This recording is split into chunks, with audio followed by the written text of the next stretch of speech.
মোক একদম ধুনীয়া পিলো কভাৰ এটা লাগে হা মোক বনাই দিয়াচোন পিলো কভাৰ বনাবলৈতো কপা চপা নাই কেনেকৈ বনাম বাৰু তোমাক যদি লাগে বনাই চাওঁ ৰবা পিলো কভাৰ বনাবলৈ আমাক লাগিব ফটা কাপোৰ ফটা পুৰণা কাপোৰ আৰু এটা জেকেট ফটা পুৰণা কাপোৰবোৰৰ পৰা গুটাম ইলাষ্টিক এইবোৰ আঁতৰাই ল'ব লাগিব সৰু জেকেটটোত চাৰিওকিনে ভালদৰে চিলাই ল'ব লাগিব মা সোনকালে কৰে না মোক লাগে মই তাত মূৰ থৈ পেলাই শুম আমাৰ বিচনাতে থম দেই থবা ৰ'বাচোন প্ৰথমতে আমি বনাই লওঁ ভালদৰে চিলাই লৈ পেলাই আমি তাত আমি ফালি থোৱা বা ফটা পুৰণা কাপোৰবোৰ সৰু সৰুকৈ ফালি তাত ভৰাই দিম ডাঙৰকৈ ভৰালে গোটা বান্ধি যাব পিলোটো ভাল নহ'ব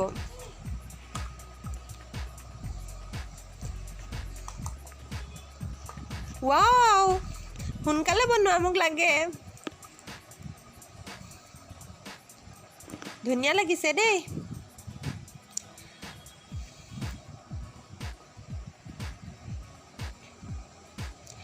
এতিয়া আমি ভালদৰে মুখডোখৰ মাৰি ল'ম চিলাই পেলাই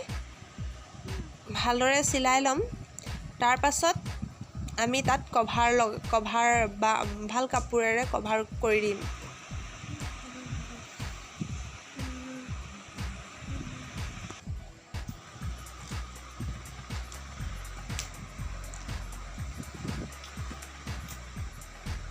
মামা বঢ়িয়া লাগিছে সোনকালে কৰা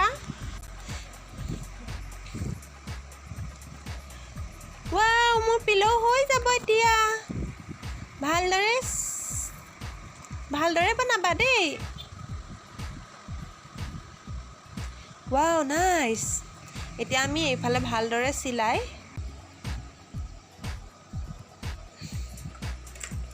ৱাও আমাৰ পিলো হৈ গ'ল ৱাও ইমান ধুনীয়া লাগিছে গোল্ডেন কালাৰৰ দিয়াৰ কাৰণে বেছি ভাল লাগিছে ৱাও এনেকৈ আমি ঘৰতে পুৰণা কাপোৰেৰে ধুনীয়া